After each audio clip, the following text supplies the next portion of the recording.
you look lovely today. Oh, thank you, Mr. Callum. And please, call me Blair. Tristan is fine. Thank you for coming in to help me with this book I'm writing on psychopathy. I have done some research, but I would appreciate your input. My pleasure. It is indeed a fascinating subject. I am sure you are familiar with my earlier body of work. It is quite well cited. Oh yes, I am an avid fan. You're one of the world's leading experts in psychopathy. I was hoping we could start from the very beginning. How would you define psychopathy, as well as its characteristics? All right. Well, I would define psychopathy as a neuropsychiatric personality disorder. Individuals with psychopathy have been described as knowing the words, but not the music.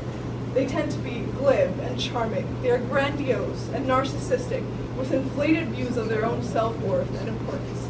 Also, psychopaths have shallow emotions. For instance, they often equate love with sexual arousal, sadness with frustration, and anger with irritability. Finally, they are often impulsive and irresponsible, expressing a lack of remorse, empathy, and guilt. Thank you. That was a very succinct definition. So my research in the history of the disorder indicates that it originated around the 1800s? Yes, indeed. Quoting from my earlier work, Pinnell is credited as being the first to recognize psychopathy as a specific mental disorder. He observed some of his patients engaging in impulsive, violent acts with complete comprehension of their actions, and thus no evidence of psychosis. Interestingly, he regarded the condition as morally neutral and described his patients as suffering from insanity without delirium. Yes, yes. And then came Rush, and he was the first to initiate what has since become a long-standing practice of social condemnation against psychopaths. After that, Pritchard coined the expression moral insanity. Those afflicted knew the difference between right and wrong, but were compelled to engage in culpable behaviors. He posited that moral insanity should be employed as a legal defense. Precisely. It was not until the publishing of Cleckley's The Mask of Sanity in 1941 that the modern psychopath began to emerge. Cleckley focused on the patient's interpersonal characteristics and recognized that many psychopaths never actually became involved with the criminal justice system, as many tend to imagine. To my knowledge, the most updated DSM-5, released this year, does not have the term psychopathy. Instead, antisocial personality disorder, which is a different designation, is used, correct? Yes, but critics have argued that it is a weak facsimile of the classical clinical construct of psychopathy that omits key affective and interpersonal aspects. So evidently, psychopathy is an abstraction that has been remodeled throughout history, both in terminology and in social construct. Absolutely. Interesting, very interesting. So how do we go about diagnosing these individuals? Well, Hare's revised psychopathy checklist is a good measure. It consists of a 20-item inventory of personality traits and assessed behaviors, providing a comprehensive and verifiable diagnosis in conjunction with personal interviews and other testing. There's also another key way to diagnose psychopathy, and that is through recurrent criminal behavior. Wow. Very, very interesting. Quite scary if you think about it, isn't it? Indeed. Terrifying.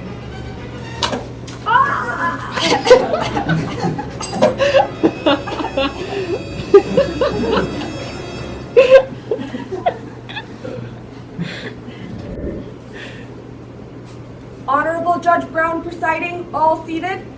Good morning, ladies and gentlemen. Today we are here to discuss the case of Tristan Callum and the murder of Dr. Blair Arrigo. Are both sides ready? Yes, Your Honor. Ready, Your Honor. On the morning of December 3rd, 2013, at precisely 30 seconds ago, Tristan Callum repeatedly stabbed respected writer Dr. Blair Arrigo. We argue that Tristan Callum fits the psychopathic profile based on behavioral and neurological examination. The evidence I present will prove to you that the defendant is guilty as charged and is a cold-blooded killer. Your Honor, we also argue that Tristan Callum fits the psychopathic profile. But in fact, he was not a cold-blooded killer. Rather, he was a victim of his disorder and cannot be held responsible for his actions. Tristan Callum was assessed by the psychopathy checklist, and he scored in the highest range, strongly suggesting psychopathic traits. As seen from these fMRI images of Mr. Callum's brain, we see reduced activity in the medial prefrontal cortex, angular gyrus, as well as the posterior cingulate. areas typically involved in self-referential thinking, emotional recall, and integration guiding individual and social behavior. Reduced amygdala activity was further identified, which has been correlated in various studies with factors of psychopathy such as manipulation, cunning, superficiality, and deceitfulness. Objection, relevance, neuroimaging studies are not yet established enough as to use them as definitive evidence. We argue that the symptoms and characteristics of psychopathy, in conjunction with the inherent dysfunctional neural circuitry, indicate that psychopaths can be excused from the moral responsibility of their actions. Furthermore, a myriad of treatment options have implied a reclamation of the moral framework of responsibility after the current offense. Rationality involves a consistent relation to one's own wants and values. Evidence suggests that there is no intrinsic deficiency in rationality in psychopaths, even demonstrated by the most extreme cases, for instance, a carefully executed casual murder. Your Honor, the capacity to form and execute an intention in a malicious act suggests some degree of behavioral control and at least partial responsibility. There are pharmacological therapies, psychotherapy, behavioral and cognitive approaches which can be implemented, suggesting a recovery of the individual's moral condition. Physical approaches to treatment have evolved from the lobotomies popular in the 40s and 50s to the ECT of the late 1980s to modern psychosurgery. Behavioral therapy, including individual and group psychotherapy, have been implemented to some success, with one study finding that individuals could maintain some control over violent behavior, quantified by a drop in recidivism rates from 50% to 28% of previously convicted psychopaths. Historically, many have considered psychopathy an untreatable disorder, and with good reason. Due to the high recidivity, lack of motivation to seek treatment, and neural dysfunction, I strongly request the jury to consider imprisoning Mr. Callum, as individual liberty must be upheld for the safety of society. Due to Mr. Callum's lack of control over his alleged actions and the availability of pharmacological and behavioral treatments, we argue that he did not possess moral responsibility for this crime. We strongly urge the jury to release this man afflicted with a mental illness so that he may seek treatment and reintegrate into society.